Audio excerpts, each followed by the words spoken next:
Welcome to Issues That Matter. I'm Cynthia Pula. My guest today is Alan Collinge, and he founded Student Loan Justice. And we're going to have a continuation of a talk about uh, the Democrats pressuring Biden to step down.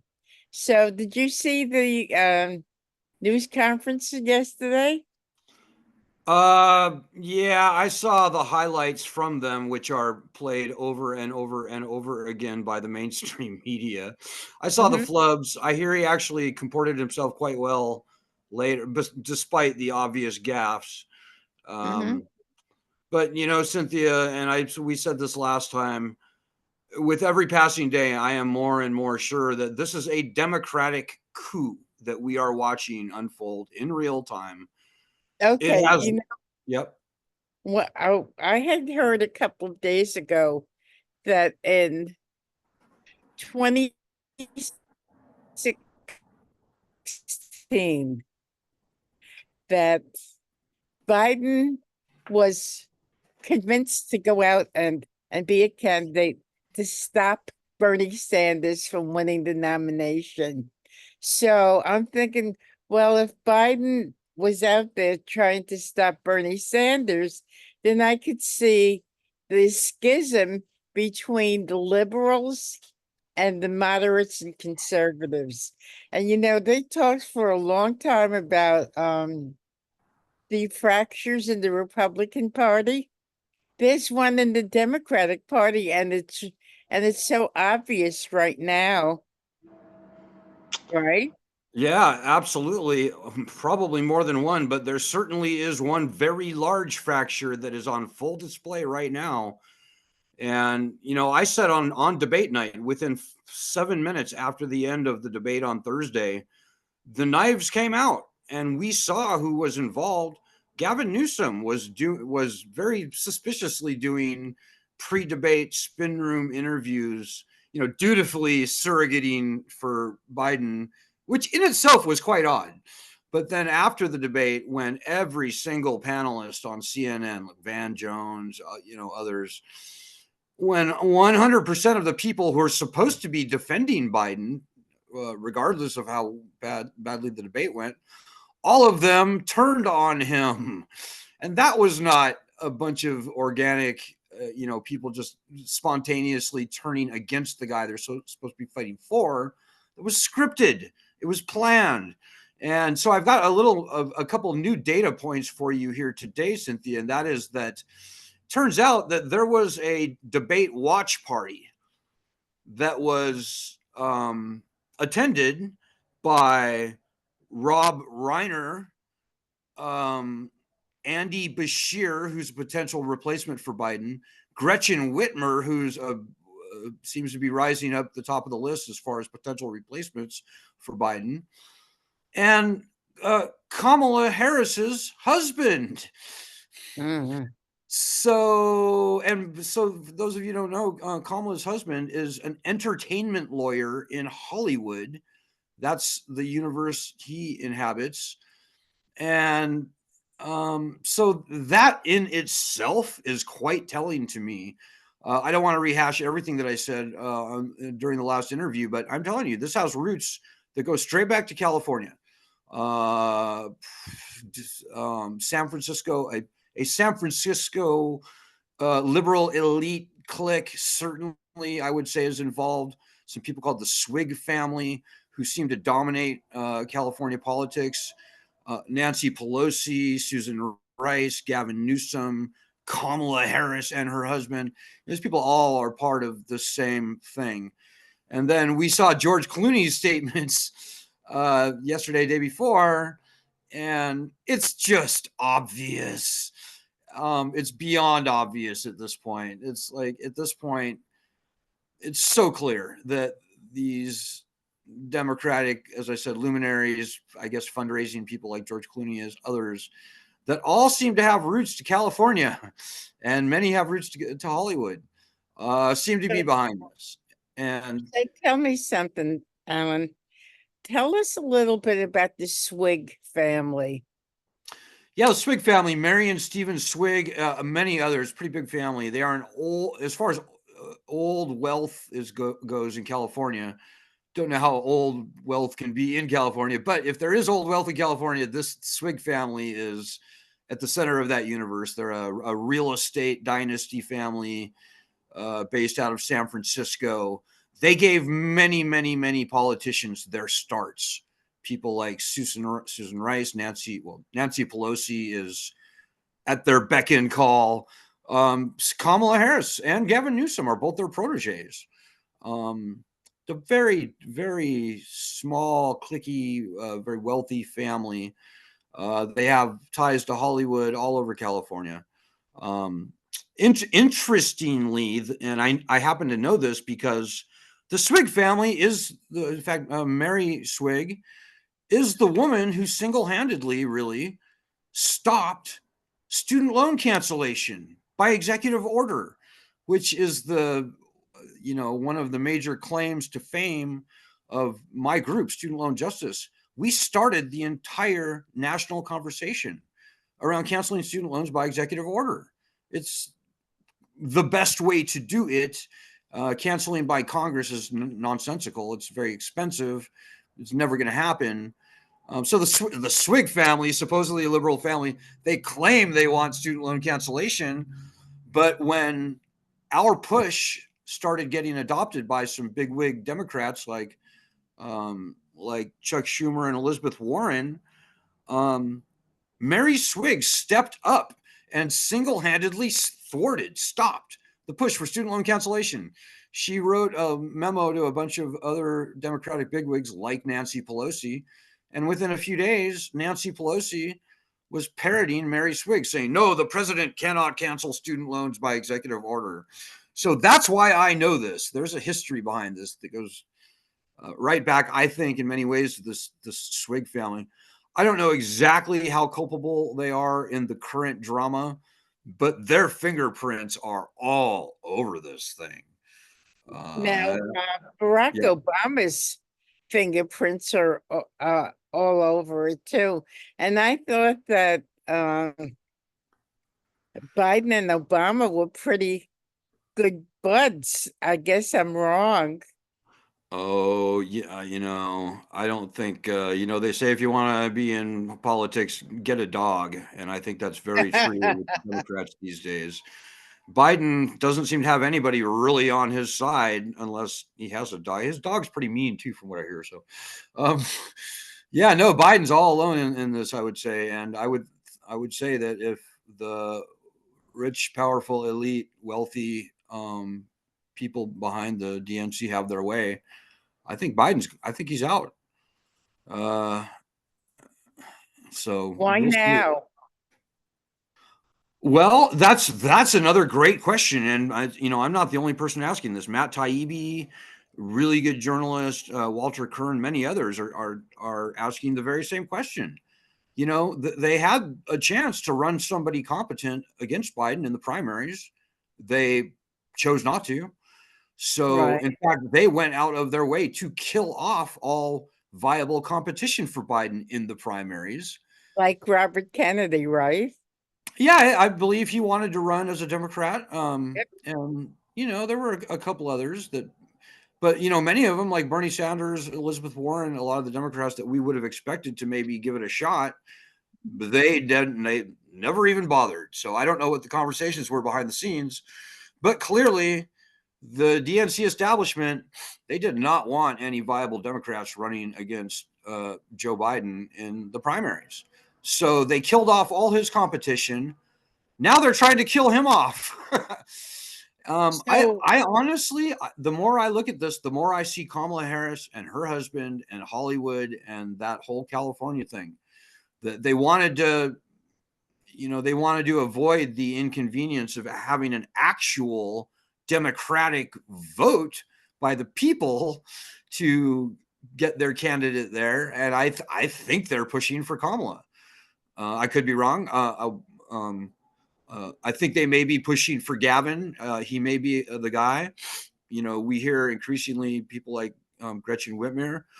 I'm hearing Andy Bashir here and there, but Who knows? We may even see George Clooney come out of all this, because I think he's probably got political aspirations too. Truth is stranger than fiction. Politics is Hollywood for ugly people. Here we have apparently Hollywood now thinks that they are running the political show as well. So it's a crazy time, Cynthia. And all I can say is what I see, and what I see is what I just said. So do you think if whether or not Biden steps down, do you think all of this big push by the Democrats to oust Biden is only helping Trump?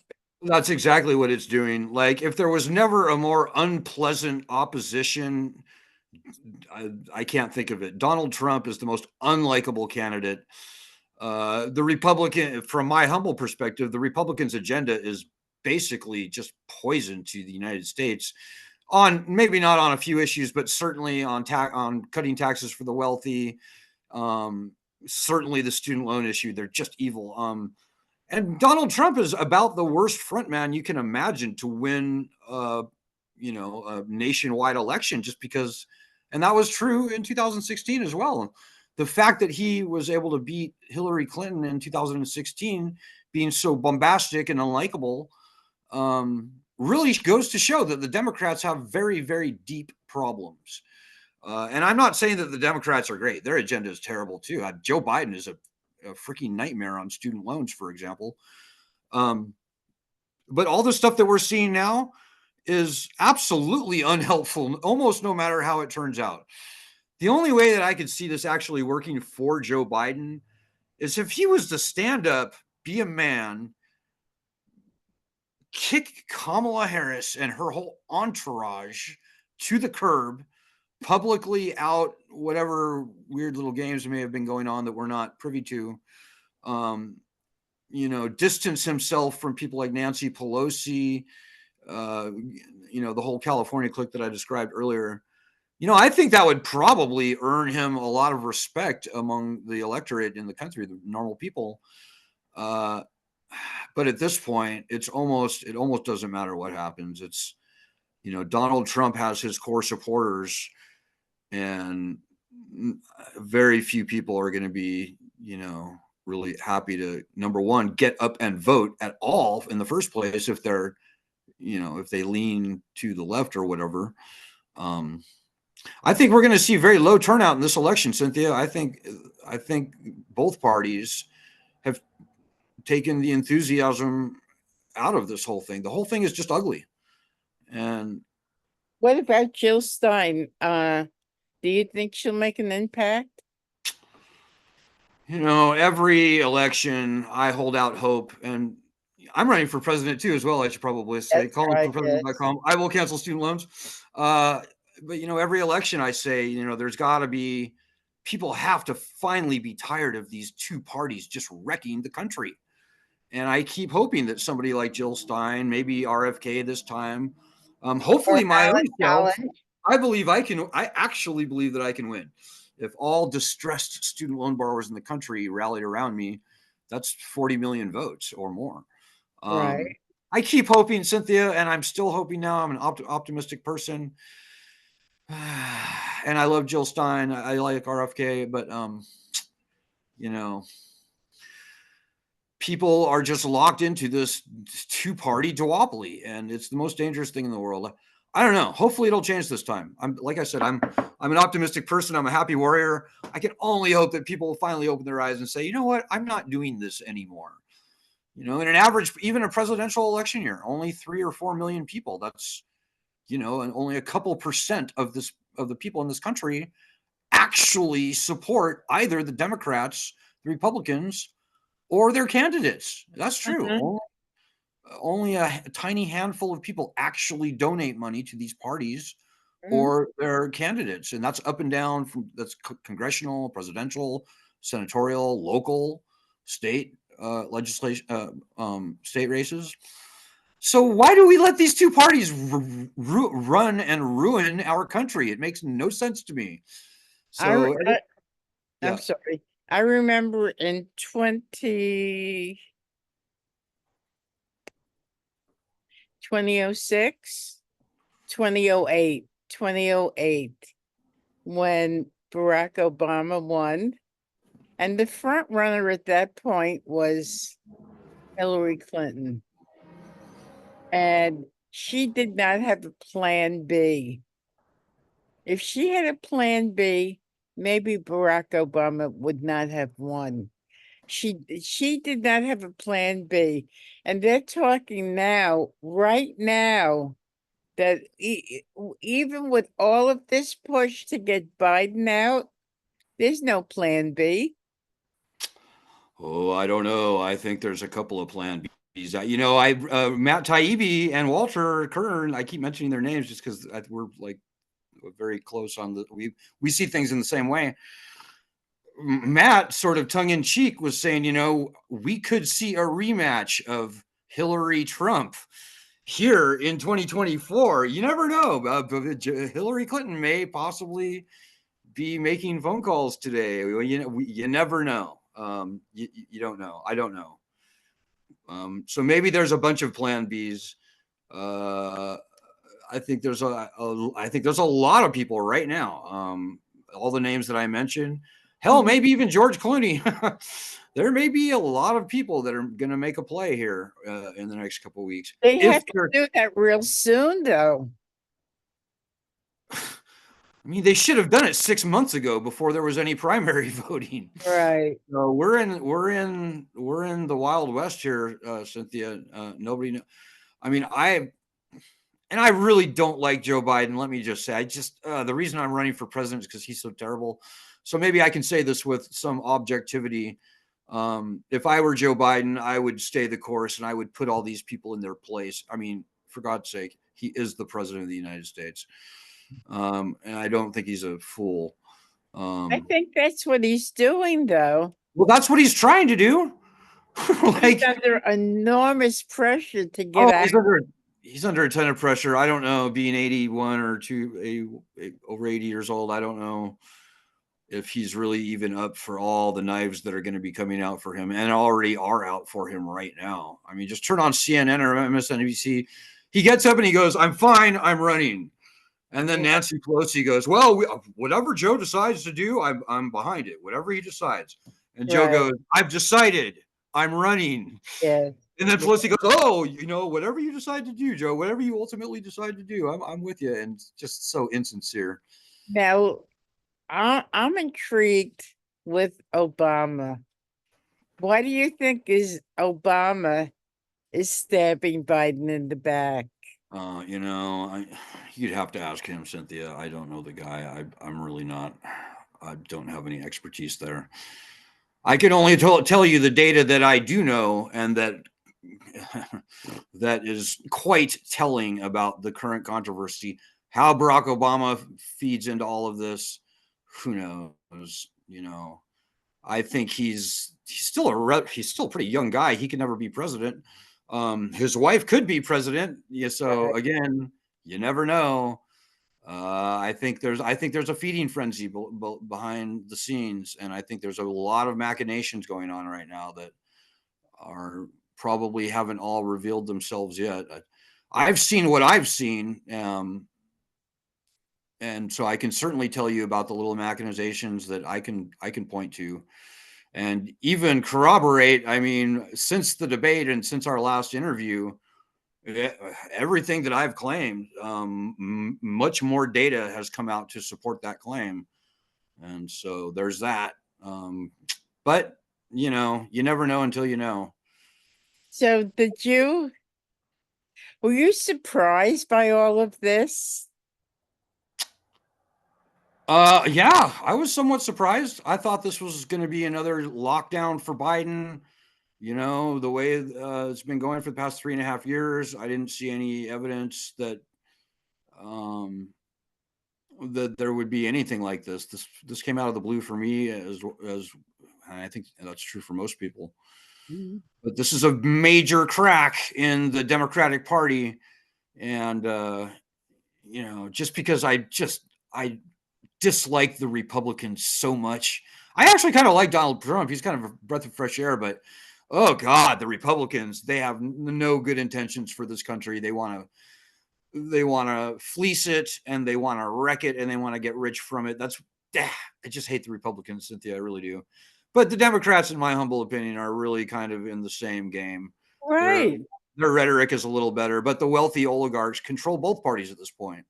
Mm-hmm. So I keep coming back to that, and I'm not going to be pushed onto one side or other of this very ugly, ugly partisan divide, because the whole thing is just disgusting to me. And I hope I'm not the only one. I hope that people will be like, you know what? No, I'm not doing this. And I hope that people out there will vote for anyone but a D or an R. And that includes Better not than Alan Collinge. Alan Collinge would be my strong preference, of course. I think I am the best guy for that job. But just anyone besides a D or an R, I think, is what needs to happen. These two parties have this country in a death grip, and people just need to wake up and just think for yourself, and just don't be a fool, and don't be a sheep and a little lemming, an afraid lemming, trying to vote because you're afraid of Trump, or because you just can't stand Biden. That's not the way people should be voting. They should be voting for somebody who they agree with, rather than against somebody they don't. Because the president and the first lady are steadfast in the determination to see this through. They're criticizing Jill Biden for elder care. Oh, elder abuse. Yeah, it's elder abuse. I'm sorry. Yes. I don't know. I can't speak to that. Joe Biden seems, he's old. He was old in 2020. Heck, he was old in 2016. And he was really I remember there was a lot of old man jokes in 2012 when he was debating Paul Ryan during the vice presidential Oh, debate. really? Oh, Biden's always been kind of old, and he's old and creaky now, and he'll be a little older and a little creakier in November. And yeah, I mean, and again, I'm no fan of Joe Biden, but if I were Joe Biden, I would kick Kamala to the curb and her whole entourage. I've already said this. Get rid of her, replace her with somebody who I actually think could be a good, strong president who people like. I would stay in the race just for pride purposes, and then be ready to hand the baton over shortly after the election, because he is getting pretty old. And who, in your opinion, and looking at all of the potential candidates, who would you like to see him pick for VP? I'd like to see him pick me, Cynthia, because I'm running. No, there's no Democrats in Congress or even among the governors that I'm really in love with. I would probably pick someone as independent as possible, but it's really hard because anybody with a D next to their name, they've made certain sacrifices. I mean, Bernie Sanders, I think, would be among the best choices among the Democrats that I could think of, just And because he's up there in age. that's true. He's also quite old. There's no doubt about that. Mhm. Um, yeah, it's a tough choice. I don't know. What I know for a fact is that Kamala has absolutely 0.0 chance, if she were to be at the top of the ticket with whoever. 0.0 chance of winning the election. Joe Biden, I think, has a shot, and it really kind of depends on how the next 4 months go. Kamala Harris has zero chance. I saw her in Iowa, and I saw the lack of anything in her campaign. Like, she dropped out of the race even before the first votes happened in Iowa. She has very little charisma, very little likability. She just her stump speeches are just shameless, kiss up sloganeering. She doesn't really seem. There's just nothing there.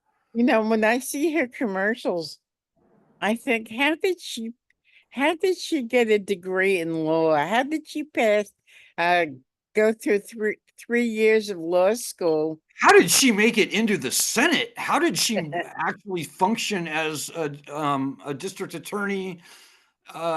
and an attorney general for the state of California. I have Oh, no idea how she managed to pull that off.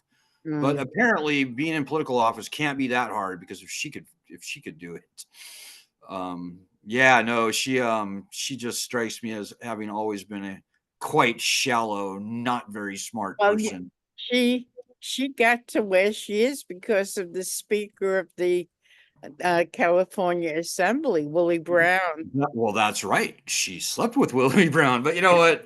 I don't want to get to a sewing circle. I don't want to sit here and gossip about her personal life, but I never understood what sort of substance this woman ever had behind her that would compel her or endear her to other people. And I think I'm right. I mean, I saw her in Iowa. She had zero likability. I mean, all of her events were very well funded, but there was just no true grassroots passion for her among the people.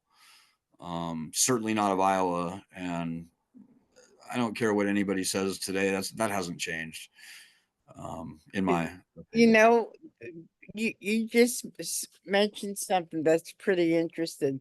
You said she was well funded. Now, these guys with deep pockets, and they give to a candidate, and they give to candidates who you and I would think are not the sharpest knives on the rack. Why do they give to them? Well, I think there's a certain type of politician that tells donors exactly what they want to hear. They're very personable personally. Maybe they aren't the sharpest people in the shed, but they're clearly loyal. I think loyalty has a lot to do with it. It's the whole game of just sucking up to rich people. Some people are good at it, some people not so much. Wow. Kamala Harris is clearly very good at it. Gavin Newsom clearly very good at it. Hmm. Susan Rice, Nancy Pelosi, the other politicians that inhabit this particular Swig family clique that I spoke of earlier. They're pretty good at it, apparently. Well, Nancy Pelosi comes from money. Her father was elected official, I believe, in Maryland, That's right? true. Yeah, yeah. Nancy Pelosi comes into the game with her own credibility. But the proof is in the pudding. Mary Swig puts out that memo against student loan cancellation, and within 3 or 4 days, Nancy Pelosi is parodying that memo. And so too, here again, we have all of a sudden we see the knives out for Joe Biden, and here's Nancy Pelosi, um, definitely keeping the door open for Biden to be replaced. Uh, I So guess time will tell. We'll see. So you and I will talk again as this unfolds. So tell our listeners a little bit about your campaign and how they could, make a donation and become the front runner. Oh well, it's very simple. Collingeforpresident.com. I would say if people like Bernie Sanders, they would love me, especially if they have student loans, they should absolutely love me. Collingeforpresident.com. I will cancel every nickel of federally owned student loans. I will return bankruptcy to all student loans. I will replace the student loan program. I will also tax the living snot out of the ultra rich in this country. Um, I have quite a conservative bent in my agenda. I will enforce our immigration laws very strongly. I will come after China. China owes us $10 trillion, in my humble opinion. So there's a lot in my agenda that both conservatives and liberals can get behind. And come to collegeforpresident.com. Who knows? It's a crazy world. If this campaign can catch fire over the next 2-3 months, who knows?